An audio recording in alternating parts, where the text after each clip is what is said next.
Gotta boss the hell up and do what you gotta effing do.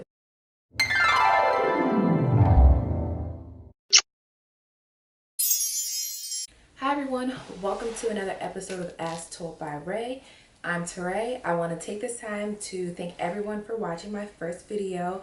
I got a lot of really good feedback about it, so I'm really happy about that. So thank you for watching. If you're new here, welcome, and make sure that you guys subscribe and hit the notification bell and follow me on my other social media. It will be linked in the description box below.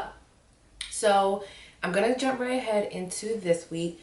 This week our topic is going to be how I knew it was time to quit my job and how I went about finding another job. So let's go ahead and get right into it. I left my job for a multitude of reasons.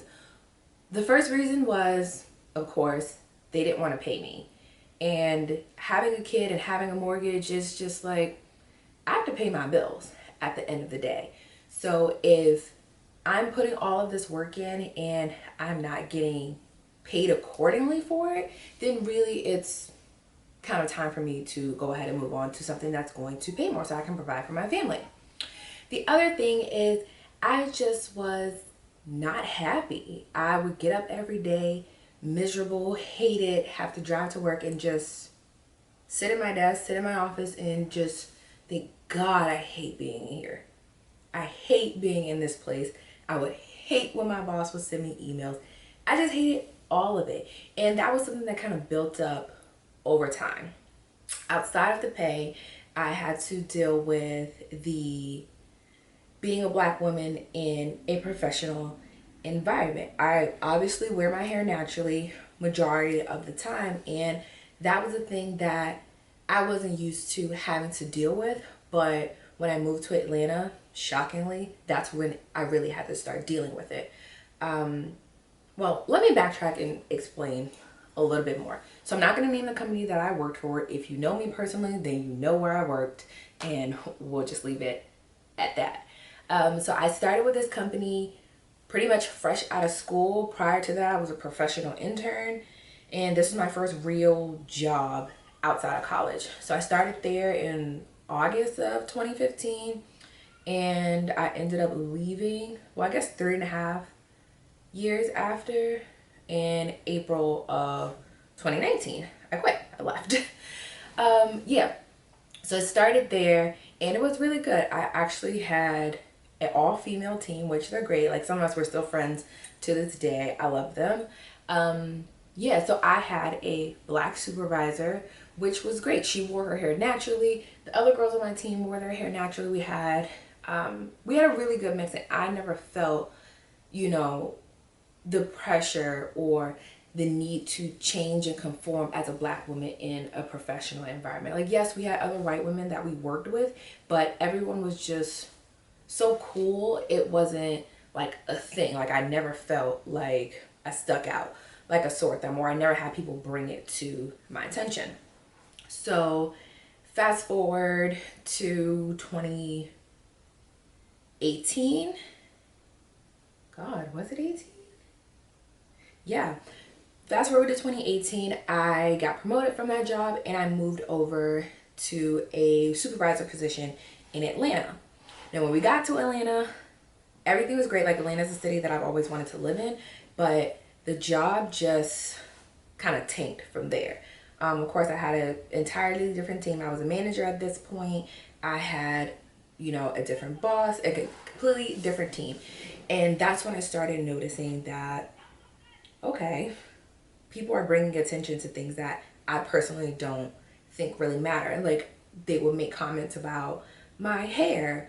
Like the times that I would change my hair, I would wear my hair straight. On those rare occasions, there would always be, those kind of like microaggressions that, oh, you change your hair, it's straight. We really like when you wear your hair this way. And when I would wear my hair curly, it's like, oh, you changed your hair again.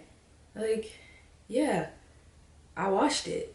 This is what my hair does. My hair, when I wash it, it's not straight.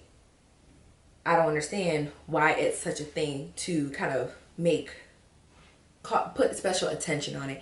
And the first couple times I was just like, okay, cool. When I interviewed for this job, I purposely wore my hair naturally because I didn't want anyone to get any kind of ideas of what was going to happen and what wasn't going to happen. I'm going to wear my hair how I see fit. If I just do a wash and go that day, it's just going to be how it is when I wash it and it dries. This is how I'm wearing it today.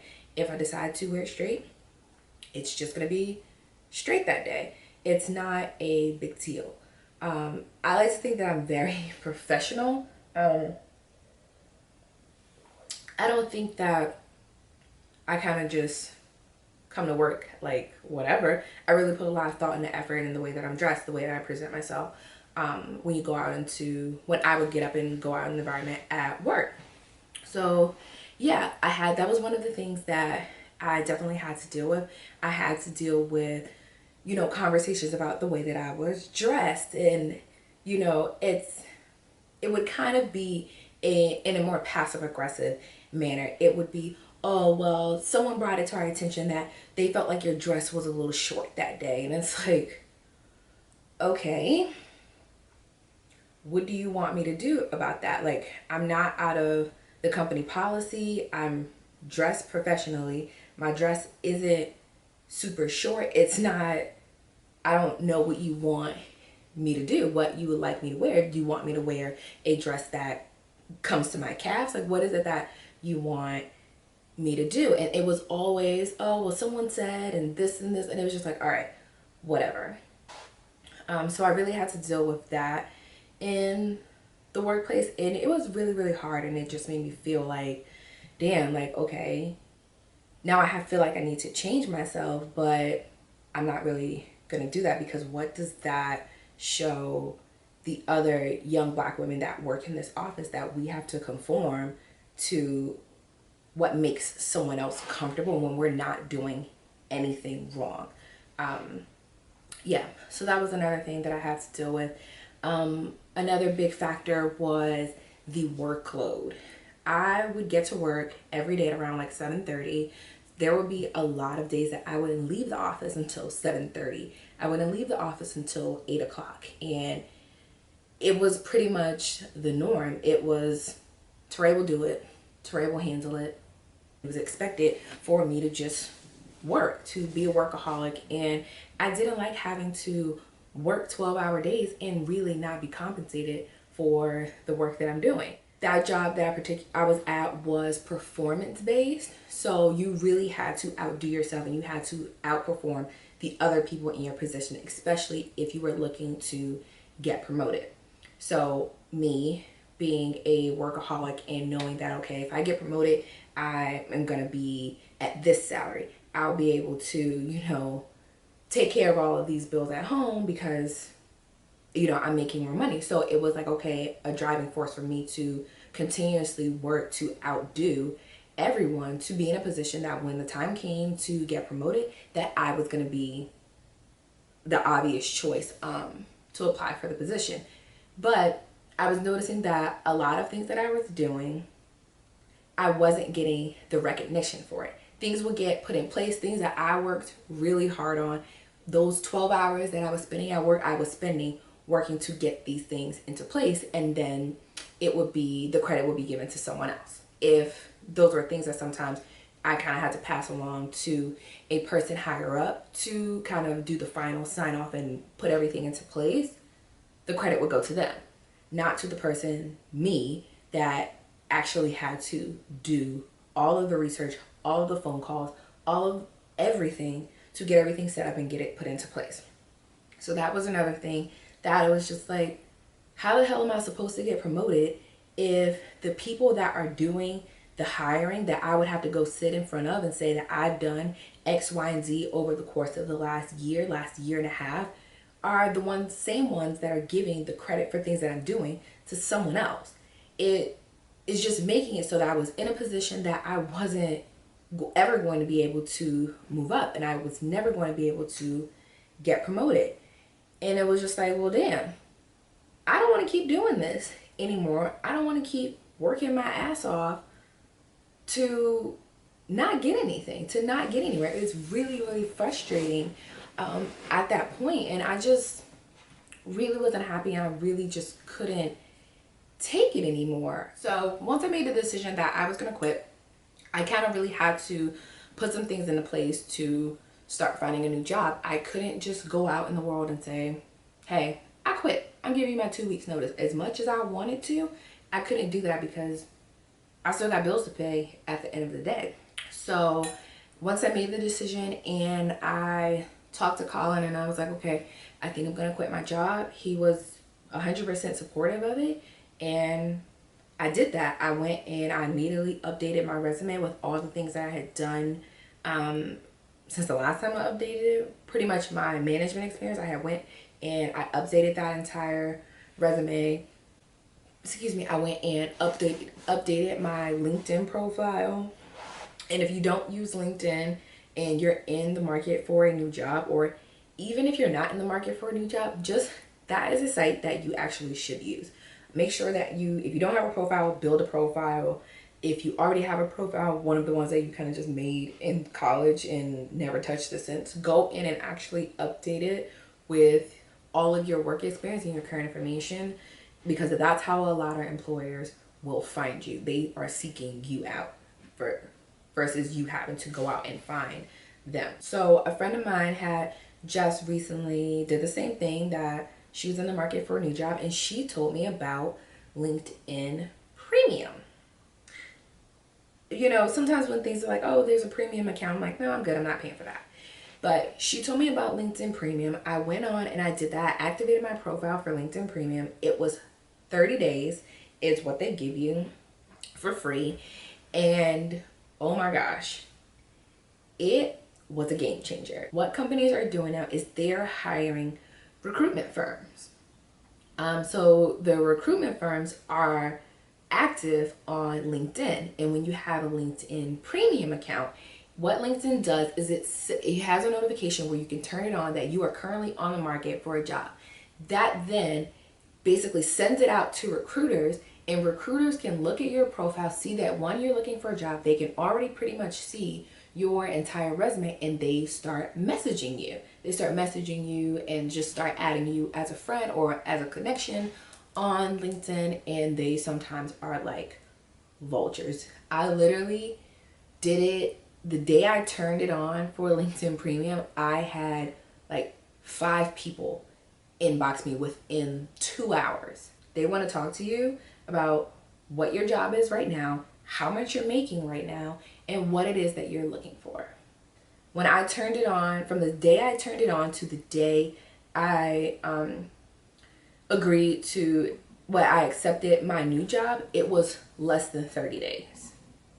Another thing is, before you even get to that point, or once you get to the point that you know that you are ready to kind of put yourself on the market, it's important to make a list of the things that you want out of your next job. Because if you don't have a firm understanding of what it is that you're looking for, you're putting yourself at risk to just kind of accept anything. You're kind of just look at, okay, well, if they're offering me 10 grand more, cool, I'll just take it. But you didn't look at the fact that you only get 4 vacation days for the whole year. You didn't look like, oh, your insurance policy is garbage. You know, you kind of didn't think about those other things because you only have one thing in mind. And usually the top thing for people is money. So I would really make a detailed list of what it is that you're looking for. So for instance, me on my list is, of course, I need to make more money. But what is more money? If a job offers you $5,000 more, are you gonna just go accept $5,000 extra dollars? Or do you know that, okay, I need to make at least $10,000 more dollars in order to sustain my life and to still be comfortable? So put an actual dollar amount that you are looking to make. So that's number one, have a detail for that. For me, I needed a company with good insurance. I have a family. I was turning 26. I was getting kicked off my dad's insurance. So I really needed to make sure that if something happens to me and I need to go to a doctor, I'm not going to be stuck paying $1,000 bill every time that I go to the doctors. So insurance was another thing that was at the top of my list. Good insurance was at the top of my list. The other thing is, I was active at my current job with my 401k. So that was another thing, is the company needs to be able to offer 401k benefits. I would like them to be able to match at X%. So not just me being able to invest my money, but I need the company to give me money as well. So that was another thing that was important on my list. Flexible schedules were on my list. I would like to have the opportunity, if need be, to work from home. I like to really have that. Because I was going to have a further commute than I was. I needed to be able to come to work at 9 o'clock. And I needed to be able to leave work at 5 o'clock. I need to be 9 to 5. So that was another thing that was on my list. And it was not negotiable. The next thing is when you finally have secured your job, you've done the interviews, first interview, second interview, third interview, whatever it is. They've given you an employment offer. You're happy with it. And you're saying you're committing to this job that yes, whether you sign something or it's just verbal, the next step is going to be leaving your job. Now, most people, and I had the mindset like, I just want to go in here and just be like, F you, I quit, and walk out and never come back. But in real life, you can't necessarily act like that. I say that you can't act like that because you never know that who you're going to cross paths with again. You could be in an opportunity where you've been at the new job that you found for a couple years, you're good, but you're ready to move on, and boom, the supervisor that you had at your old job is now the person that's hiring you for your new job. And they're going to remember if you left a bad taste in their mouth. So don't do that. As much as you really want to, don't do it. Write a nice letter of resignation. Mine was very simple. It was like, thank you for the opportunity. Over, the last years, I've learned a lot, yada, yada, yada. But, I found a different opportunity that I like to pursue. Thanks for everything. Sign me.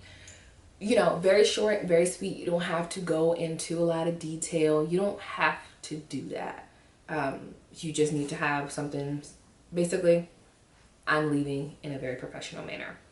Another thing that jobs will do is they will try to counter offer you, or they're going to ask, oh, well, how much are you making at your new position?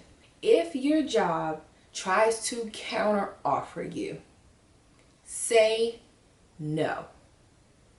Do not ever, under any circumstances, accept a counter offer. If someone is paying you $50,000 to do a job, they're content with paying you $50,000 to do a job.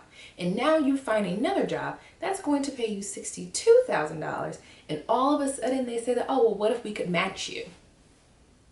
So now you can afford to pay me $62,000, but yesterday you were good paying me $50,000? No, that's not going to work. And a lot of companies will try to do that because it's less expensive to pay you more money than to have to now I got to hire a new employee. They got to spend the time to go find a new candidate, interview multiple people. Who knows how long it'll take them to fill that position. But no. Do not accept that money. If you accept that money, you're going to be stuck in a god-awful position because they're going to be pissed that they had to pay you more money. They're going to be pissed that you went out and tried to find a new job. When it comes time for your next pay review or when the next pay raise is supposed to be, you're going to be back in the same position where they don't feel like they need to give you a raise.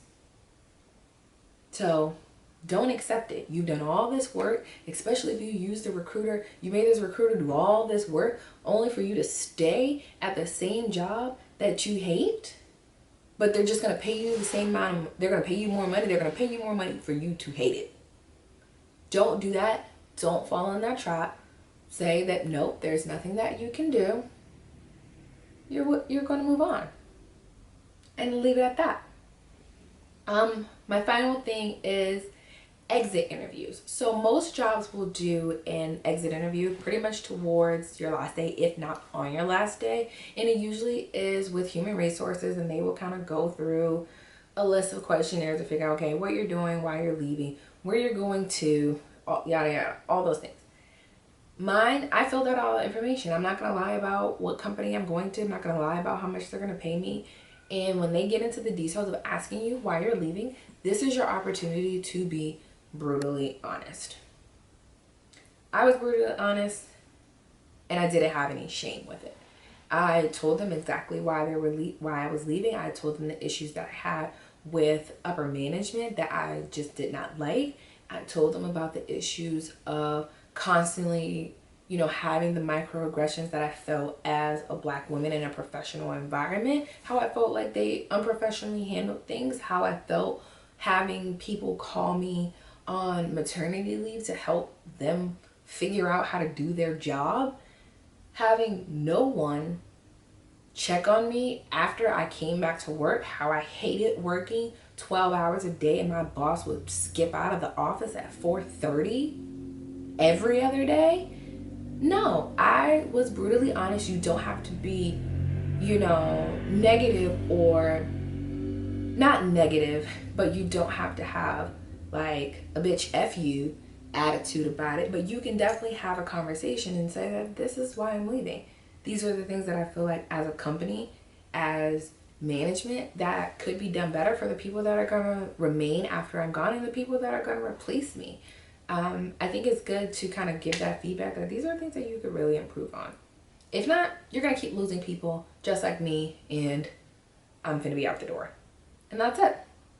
So after I did my exit interview, I was done. I left. I went to my best friend's birthday party that weekend, and then the next Tuesday, I started my new job. No lapse in pay. I got paid out my extra vacation days at my job, so I had a little extra money, and I was good to go.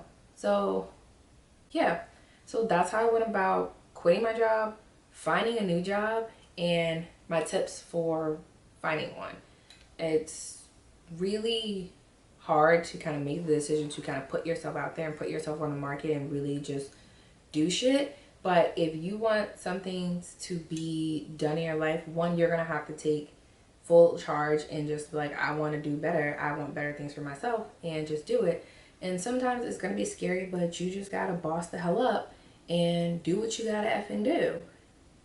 So yeah, so thank you guys for joining me for another episode. I hope that it was really as informative as it possibly can be. I hope that if you're in a situation that you're forced to kind of have to switch gears within your careers, or something that you just naturally want to do, don't be scared about it. Just really take your time and really do things in a manner that make sense. Don't just think that, oh, because I want to leave, like I just can't take this anymore, that I'm just gonna walk in the office and be like, I quit, and walk out and not really have anything to follow that up. Take the necessary time in the beginning. Yeah, you're gonna have to suffer for a month, 2 months, however long it takes for you to find a new job, but I never recommend anybody quitting a job without having the next source of income already lined up. I just personally don't think that that's smart, but however people pay their bills, that's up to them. But that's the only thing that I can advise. Yeah, so I think I already said this, but thank you guys for watching, and I will see you guys in the next episode. And as always, leave comments in the description box of different things that you would like to talk about, any other videos that you would like to see. They can always be mom, family related, or not. I'm here to talk about everything. So yeah, so thank you guys, and I will see you in the next one.